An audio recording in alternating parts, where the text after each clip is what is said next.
Bienvenue dans la matrescence, vous écoutez l'épisode numéro 50 de la saison 2.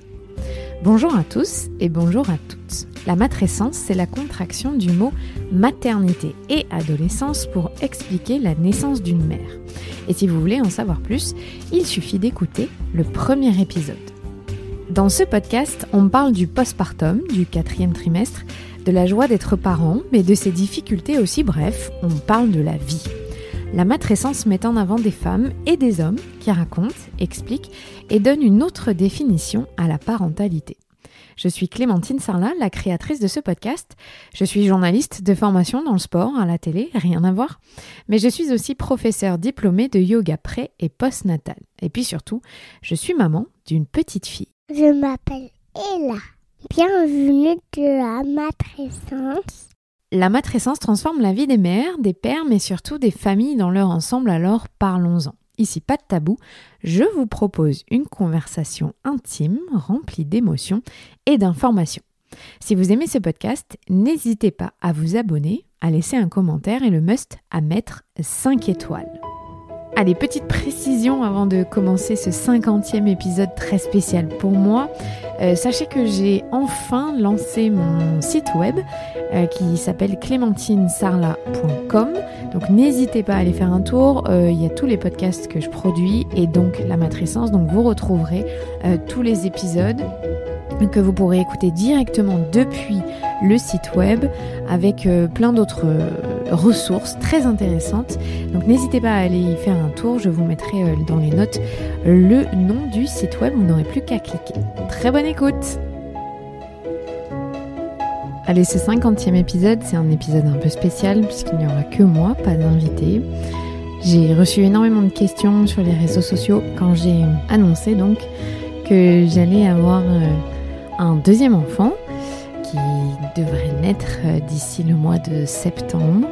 Et je voulais faire un épisode pour expliquer pourquoi ce choix du deuxième enfant, sachant que j'ai beaucoup dit que ça a été compliqué pour moi de pouvoir me projeter après ma fille, parce que ça a été un tel chamboulement dans ma vie, dans ma tête, dans mon corps aussi, évidemment.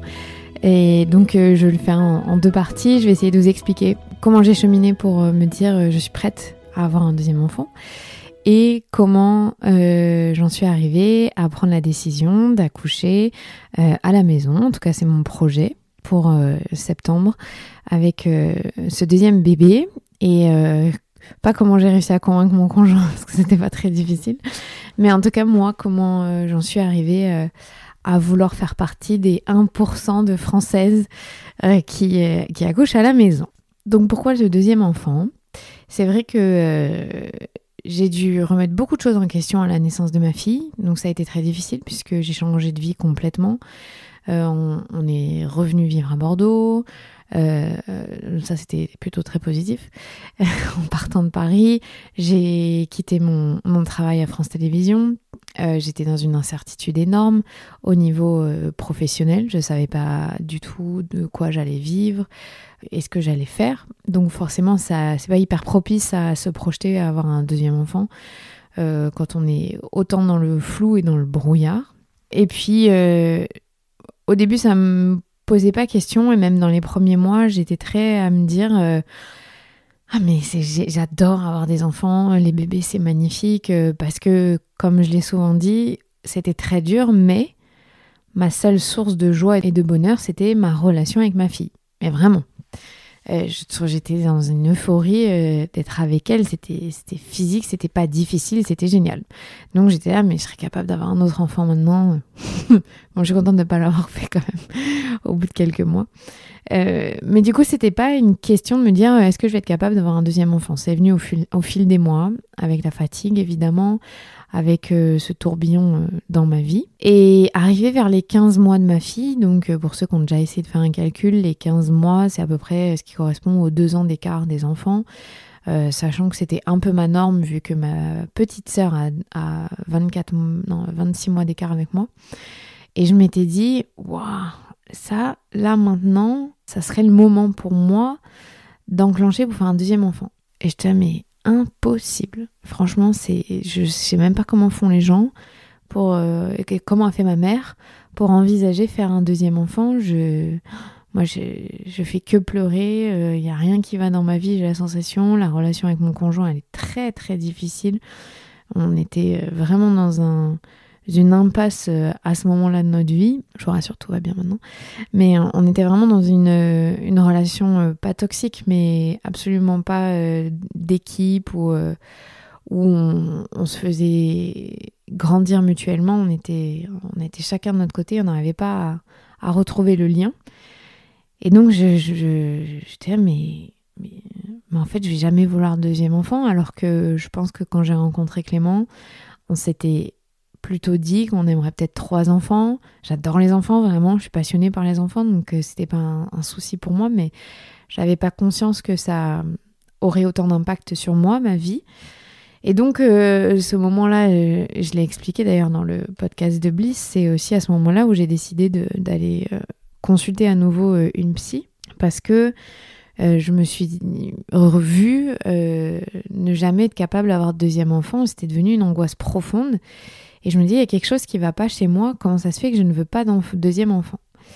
Ou que je ne suis pas capable, en tout cas. C'est même pas une question de vouloir, mais comment ça se fait que je ne suis pas capable de là, tout de suite, pouvoir en avoir un deuxième. Ça m'a fait beaucoup de bien d'aller voir une psy, d'enclencher ce travail, d'être sur de la discussion, de revenir à des problèmes beaucoup plus lointains de l'enfance, de l'adolescence, de ma vie, des relations que j'avais aux autres, de la colère, j'avais beaucoup de colère en moi, et de réussir à évacuer ça et de pouvoir, quand je parle du brouillard, de pouvoir voir la lumière au bout. C'était quand même ça dans ma tête. J'avais vraiment cette sensation que tout était difficulté. Et donc aussi, j'étais, professionnellement parlant, je savais pas trop où j'allais. Donc tout était un petit peu flou, et j'arrivais pas à me projeter du tout, ce qui est pas vraiment mon caractère, hein. Normalement, j'adore ça, l'aventure, l'inconnu, ça me fait pas peur du tout. Là, par contre, vraiment, c'était difficile. Et puis c'était un paramètre important, c'est que avec mon chéri, ça allait pas trop, et surtout, il m'a beaucoup délégué. Enfin, il a beaucoup délégué, ce qui fait que je me suis retrouvée à faire énormément de choses toute seule avec ma fille. Donc, ma fille était collée à moi H24, et comme j'ai beaucoup disparu de sa vie, à Ella, quand elle était très bébé, je partais 3-4 jours par semaine, quasi tout le temps. Je me rendais pas vraiment compte que ça avait un impact très fort sur elle, mais du coup, elle était dans une relation un peu de vampirisation avec moi. Je pouvais pas monter les escaliers sans qu'elle hurle, sortir d'une pièce sans qu'elle hurle, donc il y avait que moi. Je pouvais pas prendre la douche sans qu'elle hurle, et au bout d'un moment, psychologiquement, c'est éreintant d'être dans cette relation-là avec son enfant. Et de voir que le deuxième parent prend pas le relais, pour moi, c'était encore plus difficile. Et je me disais, je pourrais jamais supporter avoir 2 enfants pour ma santé mentale, c'est pas possible. Donc il y avait tous ces paramètres qui faisaient que, comme elle était très demandeuse et que je voyais pas le bout, en fait, hein, et pourtant, je suis la première à dire tout est une phase. Donc c'est vrai, c'est une phase, puisque ça s'est arrêté, heureusement. Parce que ça peut devenir très difficile à vivre au quotidien pour n'importe quel parent, homme-femme, c'est pas un souci, ça. Et donc ça a duré quand même un petit moment où pour moi c'était même pas possible. Et puis on arrivait à l'été 2019, et j'avais déjà lancé le podcast, donc déjà ça commençait à m'aider à moi personnellement trouver des réponses, avoir la sensation de pas être toute seule. Donc le podcast c'est donnant pour moi, hein. C'est pas que je vous offre pas que des professionnels pour vous, c'est à la base assez égoïste parce que ça m'aide très fort moi aussi. Et puis j'avais accumulé tellement de fatigue cet été-là, j'ai perdu 5 kilos, j'avais jamais été aussi maigre, fine. Et tout le monde me disait mais c'est génial, t'as retrouvé ton poids. Et c'est dur d'entendre ça, parce que j'étais bien plus fine que ce que j'étais d'habitude, parce que dans ma tête il y a rien qui allait, je faisais que pleurer. Et puis j'ai fait cette semaine de prof pour être prof de formation pour être prof de yoga pré et postnatal. Et j'ai fait l'erreur d'emmener ma fille. Je dis j'ai fait l'erreur parce que quand j'ai réservé, j'avais discuté avec mon conjoint, est-ce que tu veux la garder pendant une semaine ou je la prends avec moi? Il m'avait dit qu'il n'avait pas très envie de passer une semaine. Voilà, il ne se sentait pas capable à ce moment-là. Donc j'ai pris sur moi et je l'ai emmenée avec moi. Sauf que ça m'a encore plus fatiguée. C'était génial cette semaine-là personnellement. Mais on commençait très tôt le matin, on finissait très tard le soir. Et quand il y avait une pause, moi je m'occupais de ma fille en fait. Donc j'avais jamais de pause. Et donc j'étais très très très fatiguée encore une fois. Donc erreur, je ne referai pas. C'était difficile. Et puis en fait, à la fin de cet été-là, où ça a été un été très difficile, l'été 2019, je me suis vue ne jamais y arriver, ne jamais avoir encore envie d'un deuxième enfant. Pourtant, ça me trottait. Je ne sais pas si c'est la pression sociétale de ma famille, enfin pas des gens de ma famille, mais de mon schéma familial, ou la pression que je me mettais toute seule.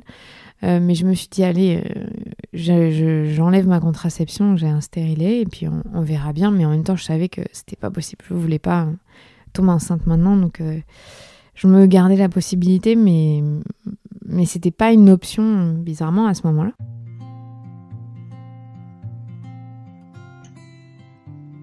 Et en fait, professionnellement, j'ai eu une opportunité incroyable parce que j'ai travaillé pour TF1 pendant 8 semaines et ça m'a redonné énormément d'énergie. Aussi parce que d'un coup, j'ai repassé un peu plus de temps sans ma fille, donc je me suis retrouvée moi, parce que je l'avais eu H24 pendant plusieurs mois. Et je crois que j'en avais besoin à ce moment-là.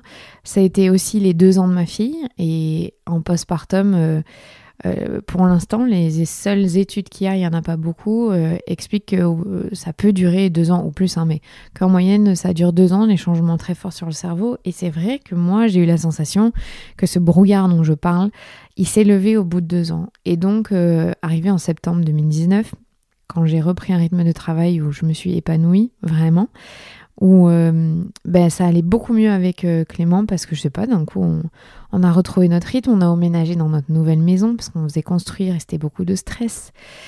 Et d'un coup il y a toute la pression qui redescend et c'est hyper agréable en fait. Et là ma relation avec ma fille était super, ma relation avec Clément était super. Mon travail c'était un second souffle qui m'a énormément fait de bien. Et je me suis dit, je me sens sereine, je suis confiante. En fait, si je suis prête, je vois qu'il y a une sortie de cette période difficile et que là, tout de suite, je ressens beaucoup de bonheur et je me sens bien dans mon corps, dans ma peau et je serais prête à avoir un deuxième enfant. J'ai aussi beaucoup écouté, je le disais dans l'épisode de Bliss, mais le podcast de Clotilde Dussolier, Oui, change ma vie, m'a fait beaucoup de bien. J'ai beaucoup écouté le podcast en anglais qui s'appelle Deliciously Ella, qui parle beaucoup de bonheur, du rapport aux émotions, du rapport à la vie, à travers la nourriture, à travers plein de choses en fait. La santé mentale en général, expliquée de façon extrêmement intelligente, ça m'a beaucoup aidée. En fait, c'était tout un cheminement. J'ai lu des livres géniaux sur la parentalité et l'enfance, mais qui me renvoyaient à mon enfance, à moi. On a tous des blessures d'enfants, il y en a tous des choses à régler. Et voilà, je l'ai travaillé. Puis il y a une de mes très très bonnes amies qui s'appelle Olivia, que j'embrasse, qui habite au Brésil et qui vient pas souvent et qui est venue cet été-là et qui à chaque fois arrive à me mettre un coup de pied aux fesses pour me redynamiser. Et c'est vrai que ça m'a fait ouvrir les yeux aussi sur plein de choses. Et puis à partir de septembre 2019, j'ai commencé à être très régulière sur le podcast, c'est-à-dire à sortir un épisode par semaine, donc avoir un objectif et à m'épanouir dans cette nouvelle profession, puisque c'est quand même une profession à part entière, le podcast. Et donc ça a coïncidé, voilà. Septembre 2019, c'était ma renaissance, franchement. Ça a été vraiment exceptionnel pour moi et cette sensation de me dire je suis capable d'être une maman de 2 enfants et je vais y arriver. Et donc voilà, on a recommencé à se dire on peut se projeter pour avoir un bébé. J'ai jamais eu la pression de Clément, je tiens à le dire, parce que c'est important, je pense, pour les papas, que c'est quand la mère elle est prête qu'on peut le faire parce que la santé mentale des mamans, c'est quand même très très très très important. Et donc j'ai dit oui, évidemment, pour un deuxième enfant et avec peut-être de la peur, mais aucunement une pression ou un stress de me dire je vais jamais y arriver. Pas du tout. D'ailleurs, aujourd'hui, nous sommes en mai 2020 et je me sens hyper sereine et hyper épanouie. Bon, merci les hormones du 2e trimestre, je sais, mais quand même, je trouve que j'ai aucune appréhension. Encore plus après les 2 mois de confinement qu'on vient de passer, où ça s'est super bien passé. Et aussi parce que ma fille, elle grandit, en fait. Pour tous les parents qui qui peut-être ont peur parce que l'enfant est très dépendant pendant un temps, c'est vrai, mais c'est vrai aussi qu'ils grandissent. Et il faut le vivre pour se rendre compte.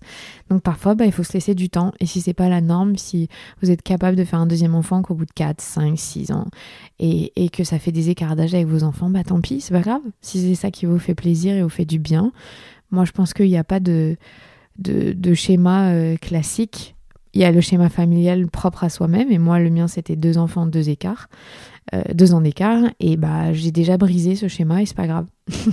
Et je vais pas une moins bonne mère pour ça. Je me suis au moins jurée de m'écouter. Maintenant, tellement ça a été dur l'arrivée de ma fille, je m'étais pas écoutée sur les besoins que j'avais pour pouvoir avoir un postpartum idéal. Et donc, je suis fière de moi d'avoir réussi à m'écouter et de pas avoir dit tant pis, je fais un deuxième enfant alors que je suis pas prête. Voilà.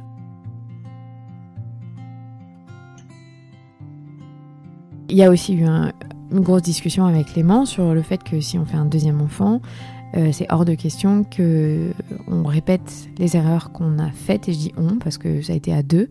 Même si j'attendais beaucoup de lui, moi aussi j'ai mal verbalisé ou j'ai pas assez anticipé ce dont j'aurais eu besoin.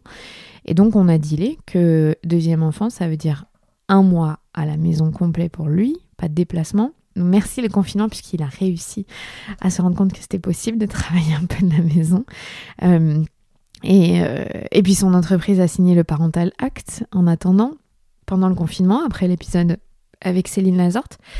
Donc oui, ça, c'est bien, ça aide aussi dans ma vie perso. Et donc c'était le deal. Comme ça, je me sens en sécurité par rapport à ça.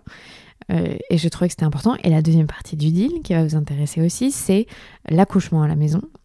Ça avait été déjà un souhait pour moi il y a 3 ans. Je lui avais dit que ça me dirait quand même, je l'envisageais. Pour lui, c'était niette, évidemment, à cette époque-là. Et puis, j'étais pas assez renseignée et j'étais pas assez forte de mes convictions. J'avais lu aucun livre qu'il fallait. Bref, j'étais pas du tout en phase avec ce que j'avais verbalisé. Mais quand même, ça voulait dire que c'était là un peu ce souhait. Et donc, c'était la condition pour avoir un deuxième enfant, c'était d'avoir accouché à la maison. Puis je venais d'interviewer Isabelle de Butier. C'est un des épisodes de la matrescence que vous pouvez retrouver. C'est l'épisode 18, qui date de début septembre 2019. Et son interview encore plus m'a confortée dans ce choix. Mais je vais vous expliquer pourquoi est-ce que j'ai choisi l'accouchement à la maison. Je le dis dans le premier épisode, mais mon père est né à la maison. Ça, il est le dernier de 6 enfants. J'ai jamais entendu ma grand-mère dire que ça avait été affreux, que c'était quelque chose d'horrible ou quoi que ce soit. Donc il n'y avait pas de sentiments qui auraient pu me dégoûter ou me faire peur. Et en revanche, les accouchements de ma mère ont été compliqués. Ça, c'est une réalité, mais dans les années 80, malheureusement, on ne peut pas dire qu'on était dans la physiologie encore. En tout cas, c'était pas encore un mot très important. Et c'est en novembre 2013 que j'ai entendu parler de la naissance à la maison, de la plus belle des manières, puisque j'ai assisté quasiment à une naissance à la maison. Donc pour ceux qui ne savent pas, quand j'avais 17 ans, je suis partie vivre aux États-Unis dans une famille américaine. J'ai fait ma terminale là-bas, à Minneapolis, dans le Minnesota. Et cette année, elle a changé ma vie complètement de A à Z et même en rapport avec la maternité. C'est ça qui est drôle. Alors que j'avais 17 ans à l'époque. Et donc ma sœur américaine a 2 enfants et elle a décidé d'accoucher à la maison. Puisque là-bas aux États-Unis, c'est un tout petit peu plus connu. Elle avait une doula. J'avais jamais entendu parler des doulas. Et donc en novembre 2017, je viens les voir pour Thanksgiving comme à chaque année et elle est censée accoucher mi-décembre, enfin beaucoup plus tard, 1 mois après. Donc je me dis c'est pas grave, je vais rater ça. Et en fait, chance, un soir, elle perd les os et elle a des contractions. Donc elle était dans une autre maison et donc j'étais dans un bar, on m'appelle pour me dire il faut aller gonfler la piscine. Je dis qu'est-ce qu'il y a une piscine, c'est quoi ça ? Et donc, on a gonflé la piscine pour accoucher, on a préparé la pièce, chauffé, mis des bougies, le temps qu'elle revienne de là où elle était partie dans une maison de campagne. Et juste ce moment-là de préparation, c'était déjà magique en fait. Et donc, évidemment, j'étais pas là pendant l'accouchement, mais le lendemain, on est venu pour moi, j'avais 25, un truc comme ça, 25 ans, aucune notion de ce que c'est le postpartum, d'aider la maman. Alors là, moi, j'étais dans l'égoïsme le plus total, mais toutes les femmes de la famille étaient là, et les hommes d'ailleurs, je tiens à dire, amenés à manger, faisaient la lessive, et moi, je comprenais pas très bien pourquoi on faisait ça, pourquoi c'était important. Et en revanche, le souvenir qui me reste, c'est d'être dans leur chambre, de passer beaucoup de temps dans leur chambre, et de ressentir cet amour. Et en fait, je ressentais l'ocytocine, qui est l'hormone de l'amour, et j'ai vraiment cette sensation-là encore en moi, de cet apaisement, de cette douceur, de ce calme, où tout était facile. Alors ça, c'est mon point de vue de jeune femme de 25 ans qui avait rien fait, mais quand même, ça m'a laissé un souvenir hyper fort. Et cette graine, elle est restée plantée en moi. Et je pense qu'il n'y a pas meilleure façon de le faire que de l'avoir un peu vécu quand même, parce que je sais tous les stigmates maintenant aujourd'hui qu'il y a autour de la naissance. Et donc, c'était 2013, je n'avais pas rencontré Clément, j'étais pas du tout dans un projet de grossesse ou quoi que ce soit. Mais voilà, c'était resté en moi. Et quand je suis tombée enceinte en 2016, et j'ai accouché en 2017, j'ai quand même tout de suite dit, on habitait Paris à l'époque, que je voulais aller voir les bleuets, que je voulais aller voir les maisons de naissance, que ça m'intéressait, sans péridurale. Mais bon, c'était compliqué parce qu'il faut vivre à moins de 45 minutes de métro. Enfin, il y a plein de conditions en fait. C'est une sélection naturelle très rapide pour pouvoir accoucher dans ces établissements-là. Et à Paris, pour celles qui ne vivent pas à Paris, si tu t'inscris pas à la maternité au bout de 3 semaines de grossesse, t'as pas de place. C'est très compliqué. Et moi, j'ai déjà expliqué, mais moi, mes grossesses, et c'est le cas aussi pour cette deuxième, le premier trimestre pour moi est horrible. Je déteste le premier trimestre, je suis déprimée, je le vis vraiment très très mal psychologiquement. Je suis intolérante au gluten et au lactose, donc j'ai l'estomac et les intestins très sensibles. Donc le premier trimestre, autant vous dire que ça ne va pas du tout au niveau du transit. J'ai mal partout au ventre. Et donc moi, j'étais incapable de prendre une décision, de me dire on va accoucher là. Donc finalement, on n'a rien décidé. Et peut-être que c'était parce qu'on savait qu'on irait à Bordeaux. Et on est arrivé à Bordeaux au 7e mois. J'avais rien. Au 6e mois, je n'avais rien. Pas de prépa à l'accouchement fait, pas d'inscription à la maternité. Donc heureusement, en province, on peut s'inscrire beaucoup plus tard, ça c'est chouette. Et j'ai une autre de mes copines, merci Leslie, qui m'a conseillé une gynéco qui s'appelle le docteur Marion Point, que je recommande si vous voulez une gynéco accoucher en maternité, qui est vraiment quelqu'un d'exceptionnel. Et je le dis parce que j'ai choisi d'accoucher à la maison, donc je ne pourrais pas être suivie par elle. Mais ça n'empêche pas que je suis admirative du travail qu'elle a fait, parce que c'est la première fois qu'une professionnelle de santé autour des zones intimes et de ce moment de vie particulier a été aussi gentille, à l'écoute, bienveillante. Voilà, je recommande toutes mes copines d'aller la voir si elles ont besoin, et j'ai toujours les mêmes retours. Mais du coup, cette personne donc Marion était tellement géniale pour moi, pour Clément, parce qu'elle nous accueille, ça dure 1 heure, que c'était juste clair et net que je voulais accoucher à la maternité de Bordeaux-Nord, parce qu'en plus, ils avaient une salle physio où il y a un bain d'eau. Moi, j'adore l'eau, je suis poisson, donc c'était un truc qui m'intéressait. Mais j'ai pas plus poussé la recherche sur l'accouchement sans péridurale, sur les positions physiologiques, sur tout le contexte sur le cerveau de la maternité. Je ne me suis pas du tout renseignée, je me suis laissée porter, comme souvent pour les premières grossesses. Et j'ai fait une super prépa à l'accouchement avec des super sages-femmes dans un cabinet à Bordeaux-Codéran, si jamais ça parle à certaines. Parce que certaines m'en ont parlé, ça me fait rigoler avec Géraldine et Evelyne. Bref, et par exemple, la prépa à l'accouchement, c'est Evelyne qui l'a fait, et c'est la première professionnelle de santé que j'ai entendu dire on ne laisse pas pleurer un bébé parce qu'il a des besoins, il fait pas de caprice. Donc j'avais trouvé ça exceptionnel de dire ça. Donc j'étais confiante en fait, mais j'étais dans un stress immense. Toute ma grossesse a été stressante, pas du tout parce que j'étais stressée pour le bébé, mais ma vie à l'époque était stressante. Vivre à Paris, la télé, les déplacements constants, je suis allée dans 7 pays différents. Bref, j'ai pas abordé la grossesse comme un moment de pause, de tranquillité. Je l'ai abordée en mode Wonder Woman, bien comme il faut, bien le cliché de la fille de la ville. Et donc je me suis posé aucune question en fait, et j'étais très angoissée par l'accouchement, puisque pour ma mère ça s'est fini en césarienne pour moi, pour ma sœur ça a été des violences contre elle, que je sais, qui ne laisse pas indifférent quand sa maman raconte qu'elle voulait mourir, que c'était affreux, que c'était le pire moment de sa vie, mais que évidemment la naissance après c'était génial. On n'appréhende pas l'accouchement en se disant ça peut être un truc de fou. Je n'avais jamais entendu parler de naissance orgasmique, de plaisir pendant l'accouchement, de la peur, de l'ocytocine. Voilà, tous ces mots étaient étrangers à moi. Et donc les cours de prépa à l'accouchement classiques, ils peuvent pas amener à une approche physiologique en tant que telle. En fait, après tous les livres que j'ai lus, et je trouve que c'était très intéressant, ils disent que quand on arrive à la maternité, souvent, nous, les femmes qui n'avons pas accouché encore, on a la sensation qu'une fois qu'on arrive, on n'a plus aucun rôle à jouer, c'est le personnel soignant qui va nous accoucher. Voilà, c'est les sages-femmes qui vont s'occuper de nous et nous, on ne fait plus rien. On n'est plus actrice, quoi que ce soit, c'est plus notre corps, c'est comme si c'était un dédoublement, quoi. Et c'était ça, moi, complètement, en fait. À partir du moment où je suis arrivée à la maternité, je suis arrivée beaucoup trop tôt, j'ai fait toutes les erreurs de débutante. Je ne savais plus...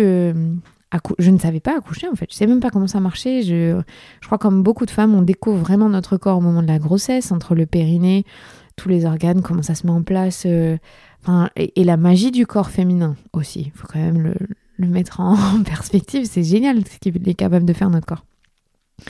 Donc du coup, forcément, je ne me suis pas du tout préparée et j'ai demandé la péridurale très rapidement. Si vous voulez écouter le podcast de Bliss, c'est l'épisode numéro 81, allez-y, je raconte un peu plus en détail ça. Mais moi, je vais vous parler de pourquoi donc cet accouchement à la maison. Donc ma fille est née et c'est le docteur Point qui l'a sortie dans les dernières minutes à la ventouse, je crois. Je sais plus si c'est forceps ou la ventouse, mais je crois que c'est la ventouse.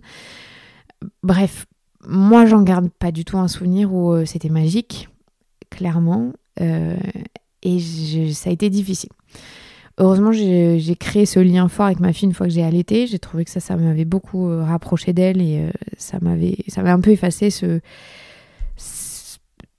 aussi, je peux dire que c'était un petit traumatisme cet accouchement parce que j'aurais aimé que ce soit autrement. Et donc, je sais que maintenant, j'ai choisi que ce soit autrement. Et donc, j'ai commencé à me renseigner une fois que ma fille est née avec tout ce qu'il y avait autour de la matrescence, tout ce qu'il y avait autour...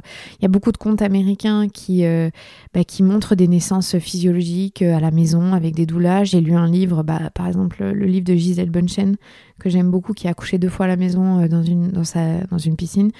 Enfin, bref, je me suis renseignée aussi sur des personnalités connues qui faisaient ça, donc très peu en France évidemment, ou alors elles le disent pas, mais aux États-Unis. Et ça a commencé à me trotter la tête encore une fois, parce que ça avait eu un impact positif sur moi quand j'y avais été aux États-Unis, donc pourquoi pas. Et en septembre 2018, alors là, je ne saurais même pas vous expliquer comment j'ai fait ça, mais je me suis retrouvée à une conférence à Bordeaux sur la naissance avec le docteur Michel Audin, qui est un grand obstétricien, qui a plus de 80 ans maintenant, que j'espère avoir dans le podcast un jour, mais il a dit oui, maintenant il faut qu'on trouve le timing, et organisé par un gynécologue qui a la trentaine, super, sur Bordeaux, qui sera aussi prochainement dans un épisode. Et donc, pendant cette conférence, mais franchement, je vous dis, je ne sais pas pourquoi je me suis inscrite à cette conférence et ce qui m'a fait me donner envie d'y aller, où je l'ai trouvée, bref. C'était magique. Il y avait Isabelle de Putier, la sage-femme qui accouche à la maison. Elle fait partie d'une des 80 sages-femmes françaises qui le font. Il y avait des doulas, il y avait d'autres sages-femmes qui pratiquaient plein de choses autour de la périnatalité. Et donc Michel Audin qui explique tout le mécanisme de l'accouchement. Que lui, il a dirigé une maternité à Pithiviers pendant 20 ans. Il a commencé en 1945. Et quand une femme accouchait, il la laissait toute seule dans le noir et il se mettait à la porte au coin, mais il n'intervenait jamais. Il nous a expliqué tout le processus de la lumière fluorescente, là, je ne sais plus comment on appelle ça, turgescente, enfin bon bref, les néons horribles des hôpitaux, l'impact que ça a sur notre cerveau de femmes qui sommes enceintes et qui allons accoucher. Et donc le rôle de l'ocytocine, le microbiote, la microbiologie et le fait que le système immunitaire du bébé il a besoin des bactéries en fait. Et plus il a de bactéries familières, mieux c'est pour le bébé. Donc il est évidemment pro-accouchement à la maison.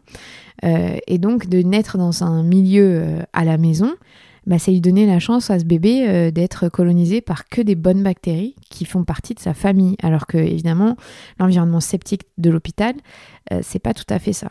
Il a parlé et c'est jamais en train de dire l'hôpital c'est pas bien et la maison c'est mieux, c'est pas du tout ça. C'est éduquer les femmes, laisser le choix. Et j'ai trouvé que c'était passionnant cet échange avec plein de professionnels de santé. Il y avait aussi une personne qui s'appelle Camille Texera qui va bientôt être dans le podcast, qui a réalisé un film qui s'appelle Accoucher autrement, que je vous recommande.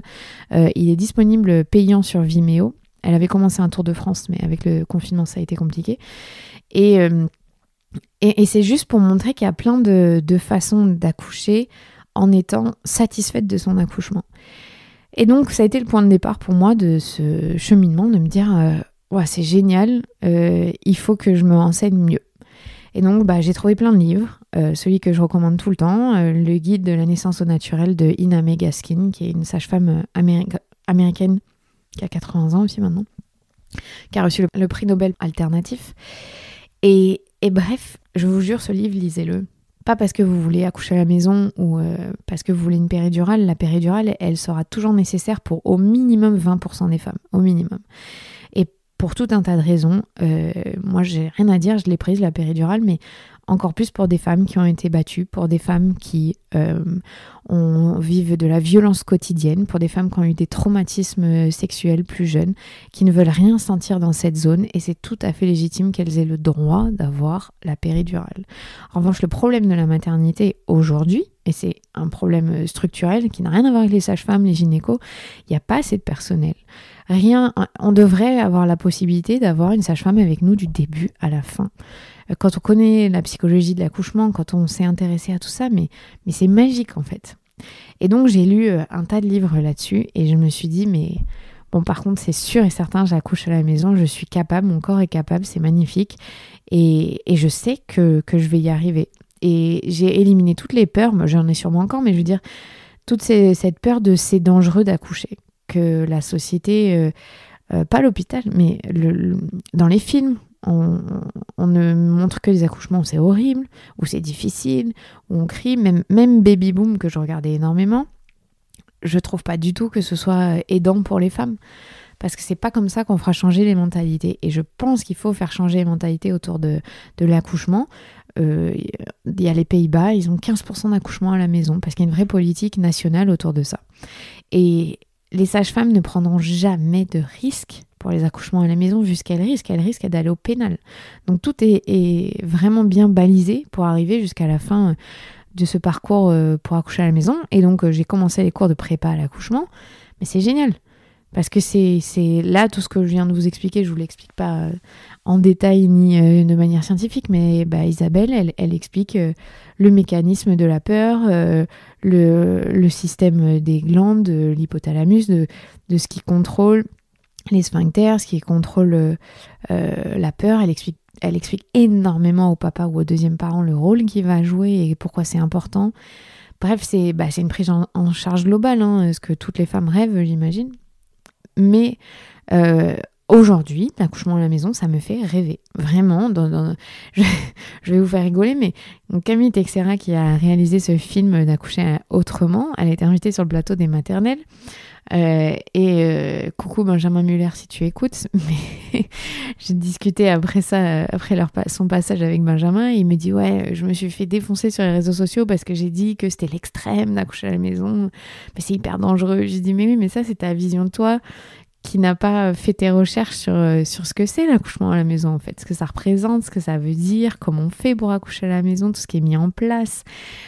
Et je crois qu'il y a un gros aspect de l'accouchement qui est mis de côté en France, dans notre culture, c'est la sexualisation de l'accouchement. C'est un acte sexuel. Donc, c'est très compliqué pour plein de gens de l'entendre, parce que c'est tabou, la sexualité, mais on conçoit un bébé, c'est sexuel. la plupart du temps, accoucher, le corps a besoin d'amour, a besoin d'ocytocine et c'est la sexualité. C'est pour ça qu'il peut y avoir des orgasmes, c'est pour ça que ça peut être un moment de plaisir pour certaines femmes, ce qui ne veut pas dire qu'il n'y a pas eu de douleur, qu'il n'y a pas eu une sorte de souffrance, mais c'est pas du tout le même état d'esprit en fait. Et quand on se met dans cet état d'esprit mais ça peut être un moment magique, fou, incroyable. Mais je vous jure, moi j'ai hâte, vraiment j'ai hâte. Et du coup, comme j'en parle sur les réseaux sociaux, il y a plein de mamans qui m'écrivent, puisqu'il y en a qui vont tester, il y en a qui ont déjà accouché à la maison, qui m'ont raconté. Et c'est passionnant quand on commence à s'intéresser à ces questions-là, parce que c'est du féminisme en fait aussi, de reprendre le pouvoir sur son corps. De dire je sais que je suis capable d'accoucher, je ne vais pas remettre mon corps aux soignants qui savent mieux que moi ce qui se passe. C'est pas vrai. Je sais mieux que eux ce qui se passe dans mon corps.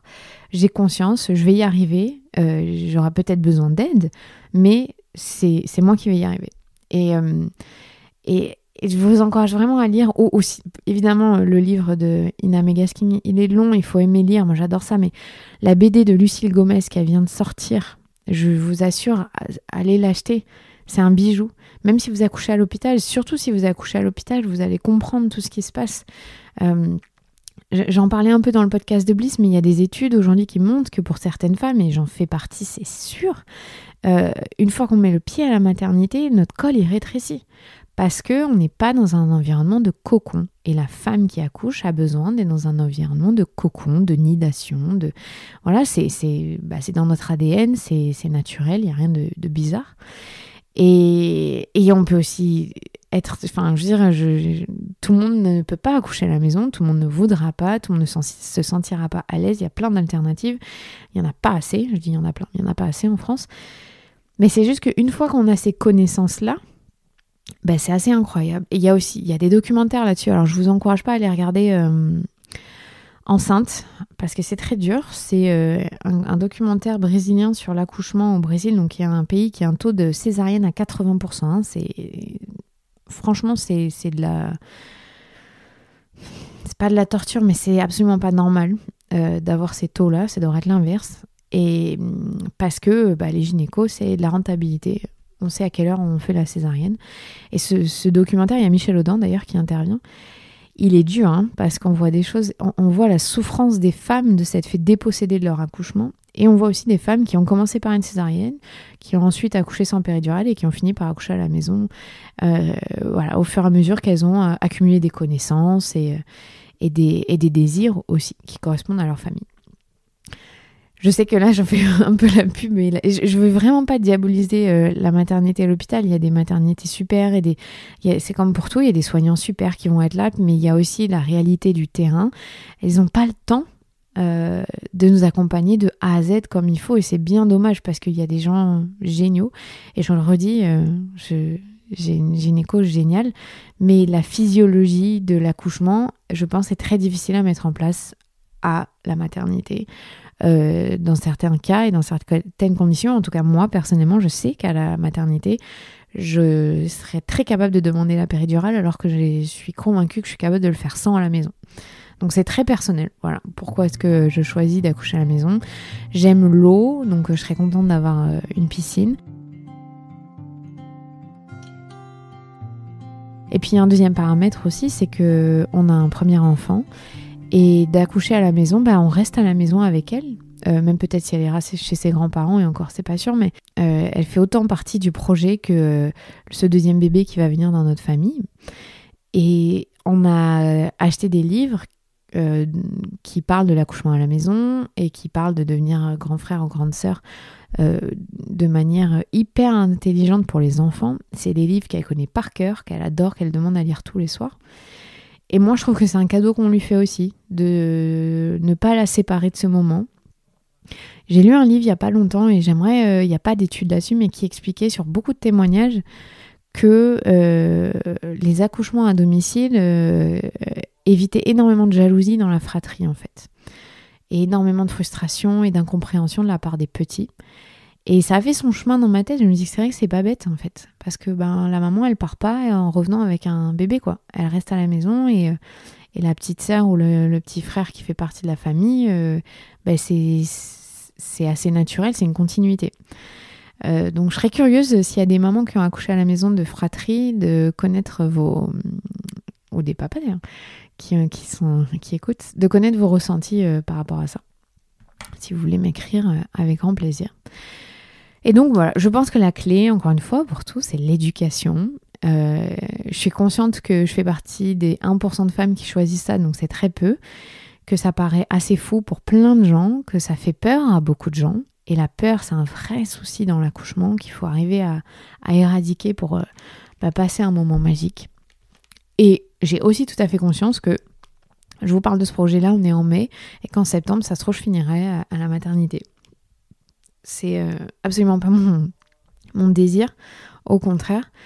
Mais c'est fou parce qu'une fois qu'on se laisse embarquer dans cette aventure-là, il y a plein de choses qui en découlent et on s'écoute beaucoup plus. Moi, je fais des rêves où je me vois coucher dans certaines parties de ma maison où je sais que ça va être incroyable et du coup, je construis ce sentiment ultra positif que ça va être dingue, quoi.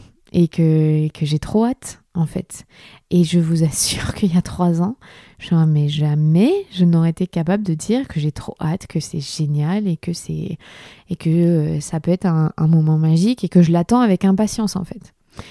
Et j'espère qu'il y a quand même un petit mouvement en France de femmes qui se posent des questions, qui peut-être qui osaient pas et qui se disent allez, je peux être capable, parce que c'est difficile aussi quand tout l'entourage dit non ou fait peur ou met la pression, et ça c'est le rôle des sages-femmes qui accouchent à la maison, de faire attention à tout ça, ou des doulas d'ailleurs qui vous accompagnent. Et moi je trouve que si vous voulez écouter cet épisode numéro 18 avec Isabelle Deputier, vous comprendrez le caractère de cette sage-femme.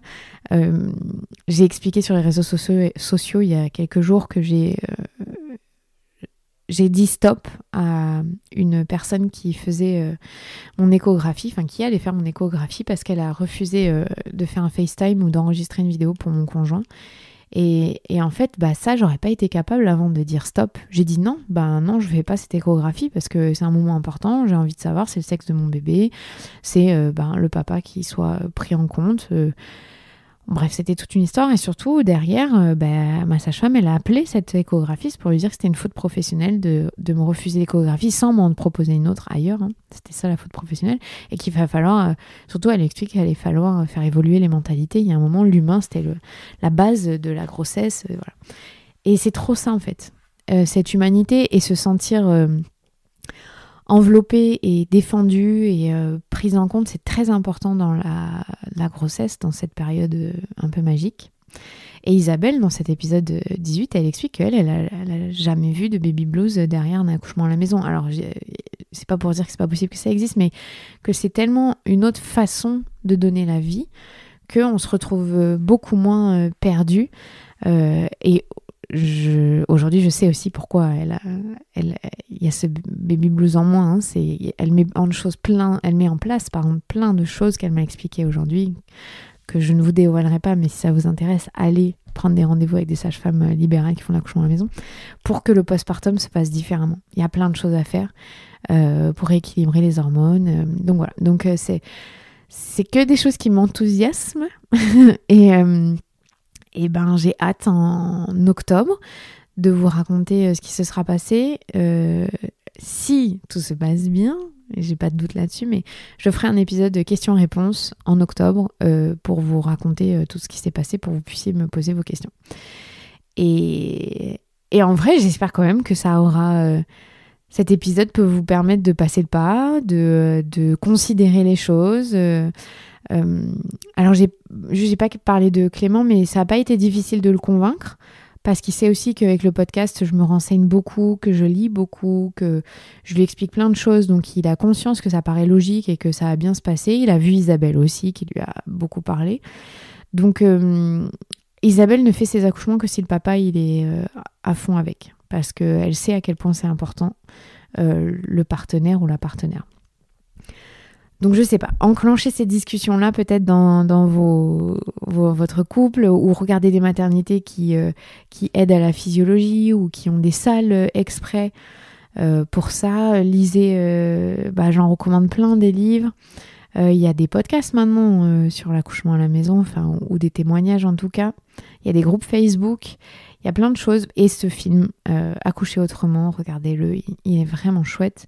Il y a le documentaire de Ina May Gaskin qui s'appelle The Farm aussi, que vous pouvez regarder, mon faux pays à chaque fois, mais je pense que c'est de l'information utile et importante.